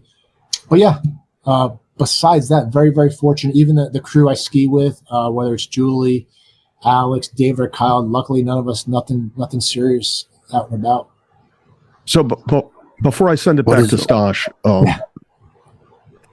the one point maybe I want you to emphasize or talk about is we see your posts, we see Julie's post, we're going to see other people posting their photos on it. Can you convey to us how dangerous this is? Yeah. Did you ever do it alone? Did you ever go out alone? Majority of mine, I was by myself for sure. Okay. Do you recommend that for somebody who goes skis at Hunter and they're an intermediate or better skier? What's your advice to them? No, I've had friends reach out to me that have a alpine downhill background, and they're like, "Hey, take me to go with you." And I'm very, very cautious with who I ski with because one, I don't want to be a liability to them, but I don't want them to be a liability to me. And I don't mean that in a negative way. We all have to start somewhere, but we need to be humble with where we start. To kind of ski the Catskills, not only do you need a good foundation of a good, solid alpine skier, you need to have a good endurance background. I highly recommend you've already hiked or snowshoed what you're going to be skiing, because it's a totally different perspective, hiking up something on snowshoes and down something on snowshoes than doing so with skis strapped on your feet, especially the downhill part. I do think having a decent medical background helps. Obviously you don't have to be an EMT, but some decent buddy aid, first aid type stuff. Make sure you pack your essential equipment with you. I always go out with a Garmin InReach. I also have a Rocky walkie-talkie that I carry with me. I have 2 cell phones. I have a Verizon cell phone, AT&T cell phone, just because I have the ability to do that with my job and whatnot. So I'm big with having a communication plan, pace, primary, alternate, contingency, emergency, because when you least expect it, that's when something's going to happen. Have predetermined bailout points. I did have a couple longer ski days, and I kind of mapped out bailout points to where if I wasn't meeting my time hacks, or if I started to have gear malfunctions, or if I just wasn't feeling it, instead of being stubborn and pushing through, I had the ability to bail out and had a contingency plan in place. So it kind of comes back to, kind of mentioned like problem solving, pre-planning. It can be serious out there, because where most hikers, snowshoers, they hike at a 1.5 mile, 2 mile pace, on skis coming down, I've hit speeds up to 17, 18 miles an hour on my Strava, so, it is a little bit more serious, obviously you hit a tree going 1.5 miles an hour versus 17, you're going to have different outcomes. Yeah, that's insane. So now, like, I'm with me, Tad's the technical guy. He knows all about skiing and stuff like that. I have no clue. So we're gonna kick it back into the high peak stuff. So what was so you said you started this December and you finished it when? I finished March. Let me see. I have it here actually. Jog my memory. That's 4 months. It was I think it took me. It was 106 days to complete it, which was, fairly dedicated. Like I said, I have a very understanding wife. She allowed me to get out there, and because she knew I really want to do this, and for me, it wasn't about being number 4, but for me, it's I set my mind on a goal, and who likes to fail? I don't really start anything to fail, So I'm very an addictive type of person. So once I started, I knew I was going to finish it. What was your favorite? I think the one day I did Westkill and then headed over to Blackhead. That was a fun day for sure, because it was challenging. Met a lot of folks out on the trail that were really supportive. At that point, I think I was, kind of halfway through my journey. So people were like, "Oh, hey, I've seen your posts, cool." So it was very motivating, just to, kind of get words of wisdom and, hey, this is great what you're doing. The conditions were favorable, which was nice. And then, that's always nice. And heading over to Blackhead was cool, because we pulled in the parking lot, mid-afternoon, parking lot was full. So kind of start the journey up to Blackhead. That was a fun one too, obviously. kind of gnarly coming down the backside of that.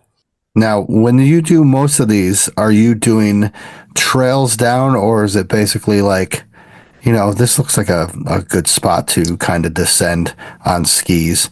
Or percentage wise, what would it be? The majority was out and back, so I would return the way I came. Okay. I didn't do a whole lot of reconnaissance on some of the other peaks and areas, so my fear was kind of after 6 miles of skinning and then starting my ski journey down, I didn't want to end up in an area where I had to skin back up another 5 miles, because things do go a lot faster on the skis.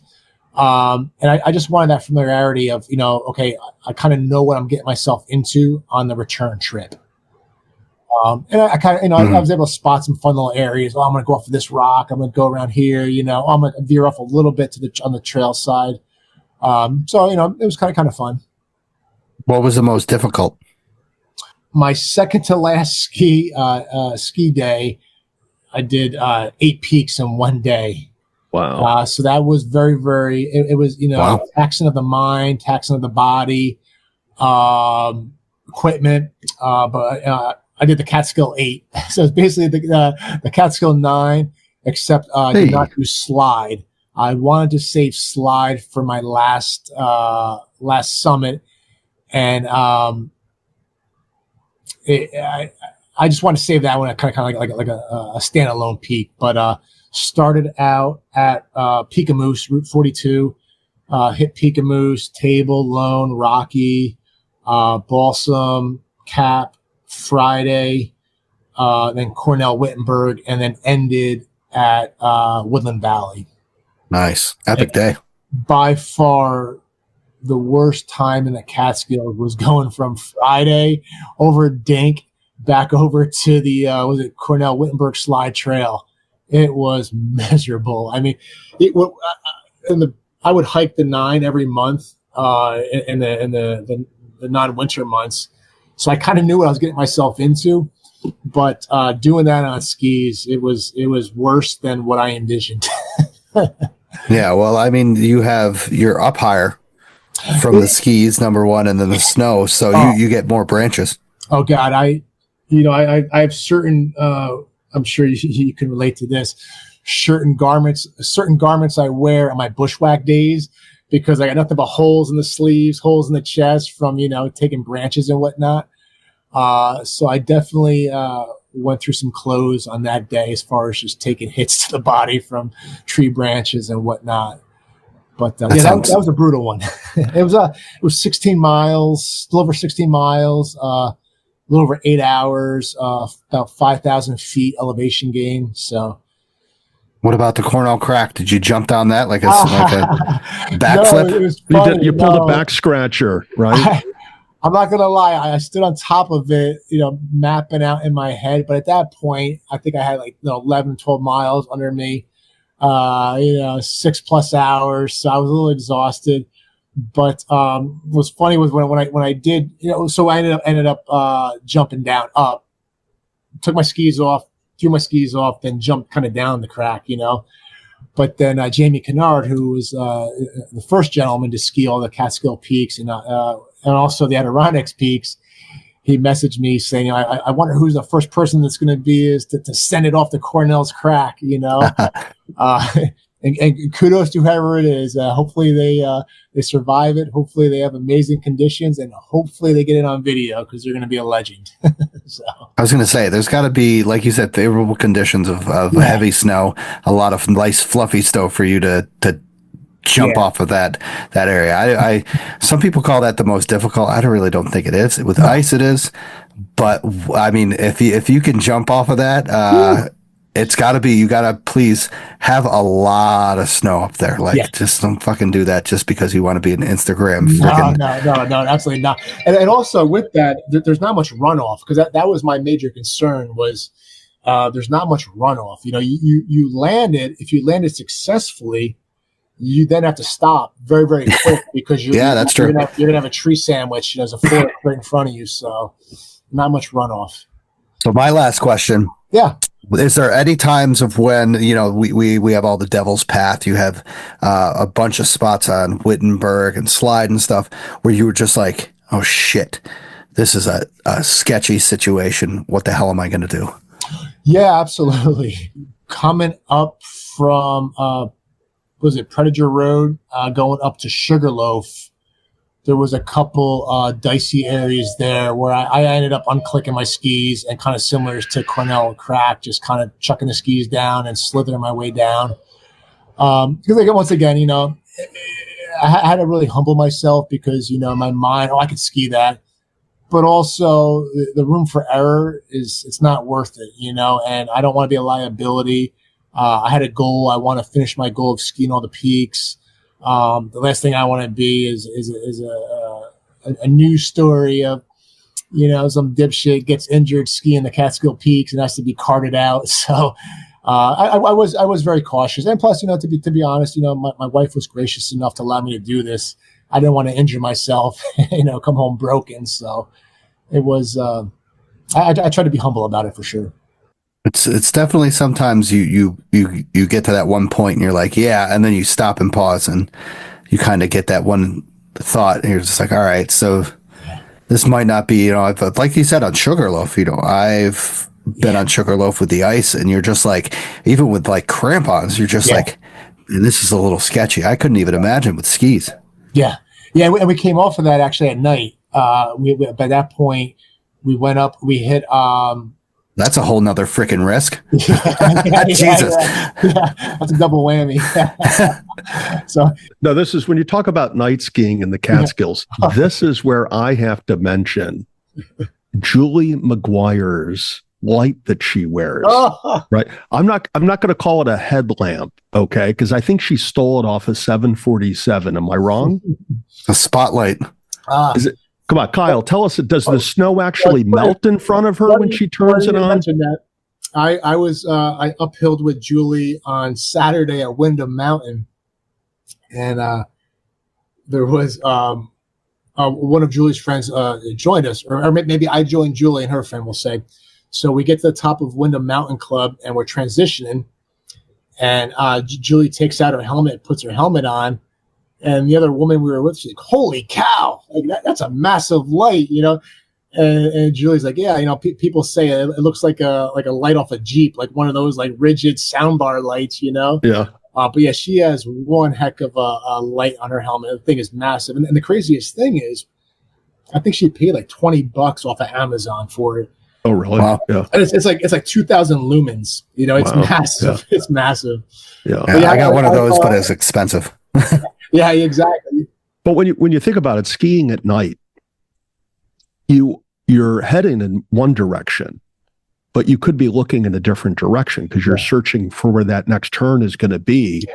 So I know back in my mountain biking days when we go out ride at night, we'd have lights on the handlebars and a light on the helmet. So we'd kind of have both directions covered, but skiing, you have less control over that. So I guess you kind of want a big light like she has on her helmet. Yeah, absolutely. One of the first things I learned early on, so I ski, I skin up, ski down. I wear a Black Diamond rock climbing helmet. I sweat uncontrollably. So I wanted the ventilation, and I obviously wanted the head protection because there's, even skinning up, you could take tree branches to the head, fallen ice. We've been out there a couple of days where the ice falling from the trees was just insane with the wind and whatnot. But one of the first things I did was I went and got a little Petzl headlamp attachment, double side taped it to my helmet, and then that way I could put my headlamp on my helmet. You definitely need at least two headlamps. One is none, two is one. If you bring one, the batteries are going to be dead, and then what are you going to do? So I'm a big proponent of having backup to the backup. Yeah. So when we're on the topic of advice, what's the best advice that somebody gave you relative to this Catskill skiing experience? Yeah, probably Julie. I reached out to Julie early on, and she was basically like, "Hey, have you even uphilled before at a ski resort?" And I was like, "Oh no, I haven't done that yet." Let me start there, and then obviously start out with some of the easier peaks. I think definitely planning. You can never plan too much. Definitely, it's always good practice whenever you plan what you're going to do, write it down and share it with somebody. Leave a note behind on what your game plan is, leave a note with what your timelines are going to be. So God forbid something did happen, they can narrow down your location and where you might be. But definitely planning, checking your equipment every time, start small, work your way up to big, and enjoy it. It's a blast. It's fun for sure. So and of that advice or of your own, what is the best advice that you would relay to somebody else having gone through this experience? What is it that you think that the novice to this experience, not the novice skier, but the novice to backcountry skiing in the Catskills would would not think of on their own that you would want to share with them? I think duration, in my mind, I know how fast I hike, how fast I snowshoe. Skiing, believe it or not, it's a lot slower. There's been times where my wife and I, she snowshoed Catskill High Peak. I skied it. She snowshoed Vly. I skied it, and Bearpin even. And believe it or not, when it all came down to it, we were going about the same speed. Where I was able to make up in the straights, she blew me away in the technical section. Especially going up Catskill High Peak, some of those traverses, some of those ledges you have to get up. She was waiting for me. Mm-hmm. So in my mind, I always like to have a plan. I'm like, to ski that, it takes me 3 hours to hike it. It'll take me 3 hours to ski it. Well, 5 hours later, I'm still out there skiing. So wow. I would say be humble. Start small. Incrementally increase the intensity, increase the complexity of the terrain you're skiing, and then don't be afraid to jump back a notch. You may get in over your head, man. Don't be afraid to bail out, because it's down to safety. Being able to ski tomorrow. It's great you're out there today, but the goal is to be able to ski tomorrow and the day after.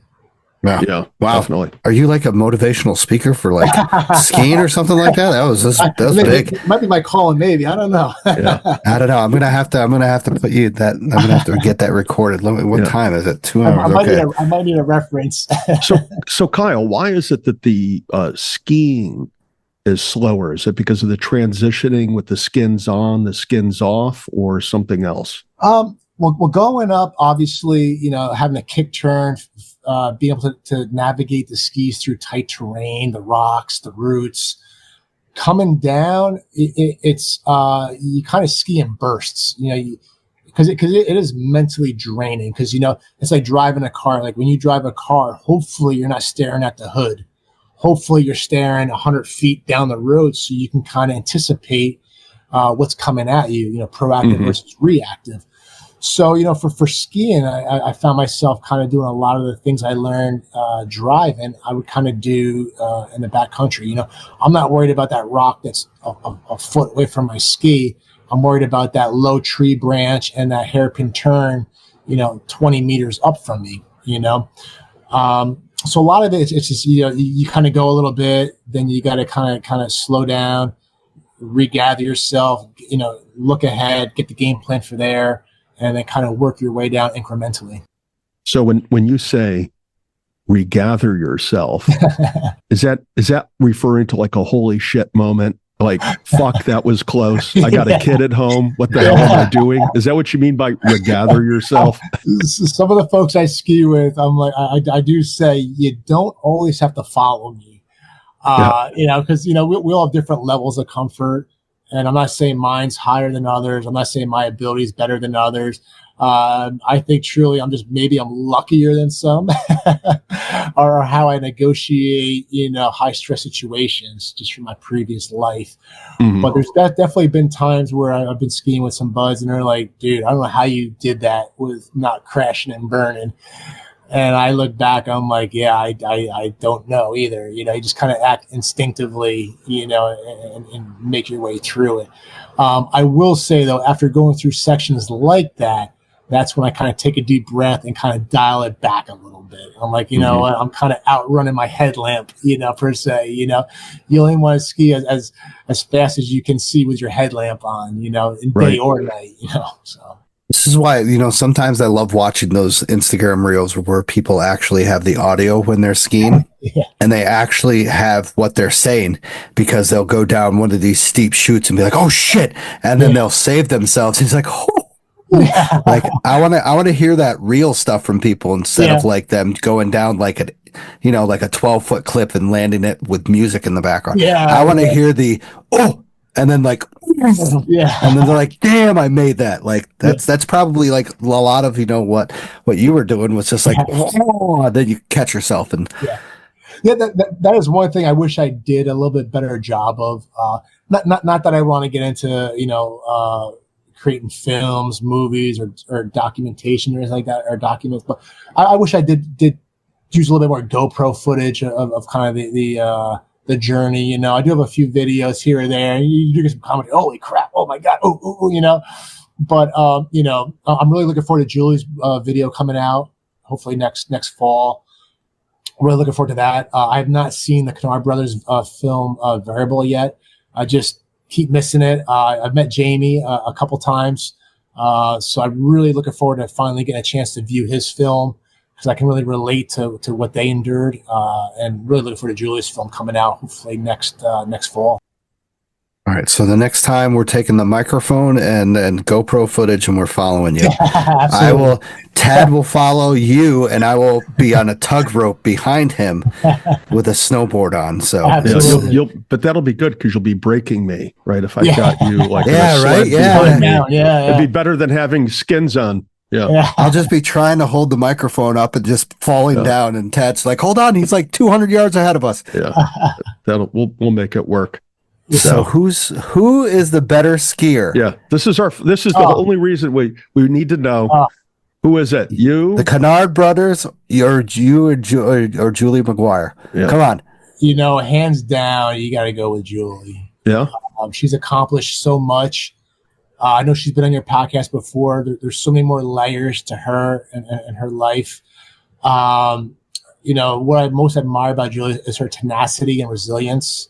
You know, it takes a certain type of individual to kind of to set one of these goals and go after it. And you know, I had a little bit better conditions. I lived a little bit closer to the Catskill, so I was a little more fortunate. But her tenacity, resilience is next to none. And she's already working on other projects. They're just going to blow your mind when she accomplishes them. Yeah. So yeah. Julie's one of a kind for sure. And first female to do this. I mean, she's out there with men doing this. Not that there's any difference or equality issues, but she's out there and she's holding her own. There's been times where we're skiing Lion's Head and I was drained. I was done, just done. And she's like, "Do you want me to break trail?" And she took off. And she was gone. I was like, "Okay, wow. you could slow down a little bit, please. There's I'm behind here. Yeah, so, simmer down now. Yeah, come on, nice. Hang out with us normal folk. So yeah." Yeah, she's like you said, tenacity. She's also doing stuff with the 3500 Club now. It's once again, her inspiration is sky high. She seems to do everything with a smile too. Oh yeah, right. Yeah. Her Winter for Kids, that's amazing. Yep. I'd love to try to get involved with that, with her, help her out with that. But yeah, it's just amazing what she does. All right, we'll see. Well, for the next time, I'll try to get a Chinook and we'll drop you off somewhere and we'll see. We'll see between you and the brothers and Julie. We'll drop you off from a Chinook somewhere blindfolded and we'll see who the better skier is. Yeah. We'll have it all documented. Yeah, I would love to do like a trilogy, get all of us on future podcast too, maybe next year when some more accomplishments and projects are completed. Well, that would be a fantastic time. That'll be on. That'll have to be in person. That can't be over Zoom. Yeah. Definitely. I'll bring the bourbon. Okay, we'll bring everybody will bring the booze. I mean, Julie will bring everything. I'll bring the fancy water. So. She'll bring the IPAs. Yeah, she's got the stuff. So, well, Kyle, thank you for joining us. One last question, biggest question, not really, but post hike brews and bites. What do you like around the Catskills area? Yeah, so myself, my wife, and my daughter absolutely love Woodstock Brewing. That's pretty much our post-hike stop. 9 times out of 10. Great quesadilla for my daughter. Amazing IPAs. The fruit's top notch. I really enjoy their food. Second to that would obviously be Brews in Phoenicia. Yeah. Woodstock's got some good burgers. I love their burgers. Yeah. And they got the outdoor seating that's beautiful. Outdoor seating, you can't beat it. Yeah. It's right there. I mean, by the time you get done doing a nice hike, it's a short drive. For me, it's on the way home back to, Kingston, New Paltz area. So it just makes sense. Yeah. So once again, thank you to Mary Teacher for that suggestion. It's been a long time since I've thanked her. So once again, Kyle, thank you for joining the show. Really appreciate you joining us tonight. Big thank you to the monthly supporters and the monthly sponsors. Once again, not just supporting the show, they're supporting the Catskills. Thank you to everybody who has donated so far. Thank you to everyone who is still listening to the show. 166 episodes in with Kyle talking about his amazing ski adventure. Number 4 of skiing the 3,500 peaks, and then number 1 of doing it in a single season. So number 1, we got the number 1 guy here. So very cool. Yeah. So thanks for joining us tonight, Kyle. Really appreciate it. Thanks for taking the time out. Hope you had a good time. I appreciate you guys. Thank you. Yeah. Have a good night, buddy. Take care.